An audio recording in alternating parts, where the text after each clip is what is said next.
What is going on, everybody? Showing up the king here, the one and only, and I'm here to bring you my review for Naruto chapter 623. Um, this was a pretty good chapter. I'll start off by saying that this review will not be the normal duration that I normally go. Sometimes I like to go into a lot of detail when I talk about my manga chapter reviews, but this week was just more character development. So there is a lot to talk about as far as like my thoughts on the actual chapter. But as far as giving you a breakdown of the chapter itself, that shouldn't take more than a minute or so. Essentially, this chapter picks up where the last one left off. We are at a flashback within a flashback, and we are with Hashirama and Uchiha Madara and Madara. So essentially, we're just getting more backstory on the relationship between Hashirama and Madara, and we find out that they're still pretty good friends. They train together, and they have competitions together, kind of like how Guy and Kakashi had their little competitions. And we realize at this point that they still don't know each other's last names, so they don't know that their clans are continuously battling.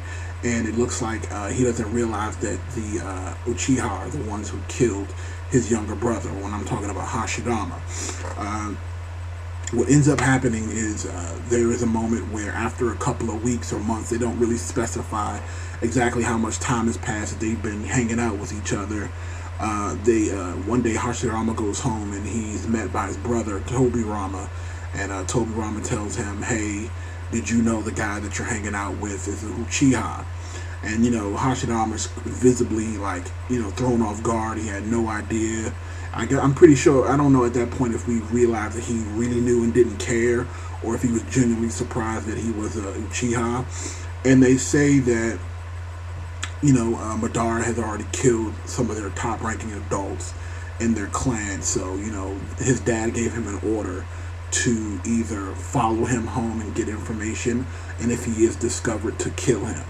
And essentially they go back to the meeting place where they usually meet, and they do their ritual of skipping stones across the lake to each other.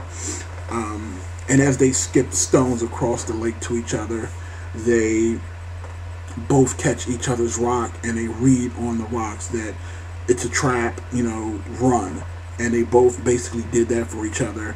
And as they go dashing away, both the parents of both Uchiha Madara and Tobirama Hashirama, Senju, his dad and his brother Tobirama show up, and Madara's father and Izuna show up on the other side, and that's kind of how the chapter ends. Now, before I get into my discussion, just to let you guys know, if you haven't known already, Naruto will be on break next week, so there will not be a review or a chapter next week.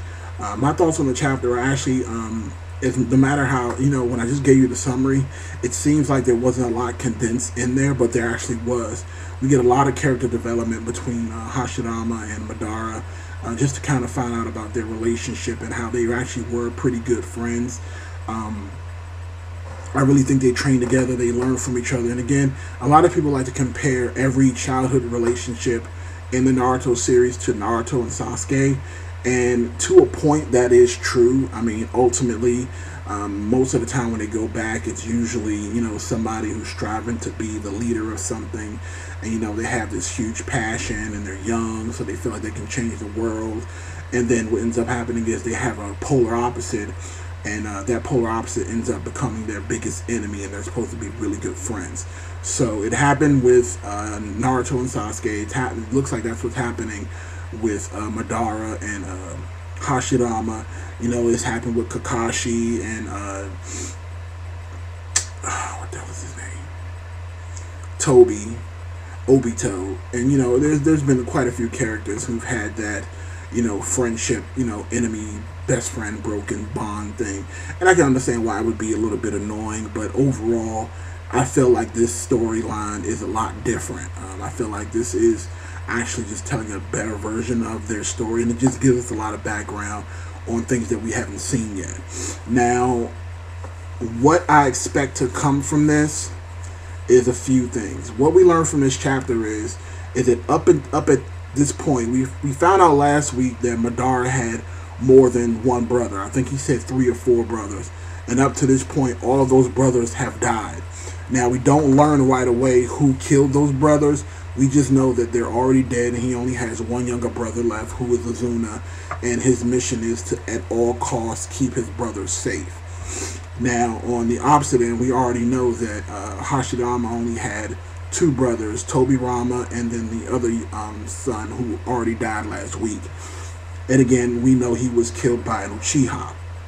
So I'm assuming during the whole Senju Uchiha battles that have been going on, his brothers were killed in battle, and all he has left is Azuna.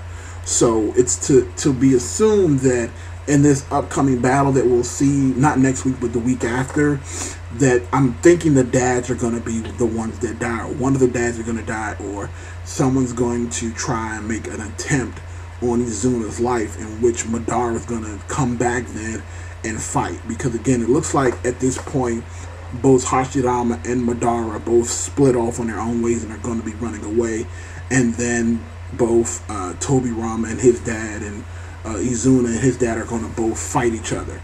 So we know again already that Izuna is going to be protected by Madara. We just don't know what's going to happen there. Now, if I'm not mistaken, I believe Tobirama has a scar as an adult. So we don't know if he got that scar in this battle. And again, I could be wrong.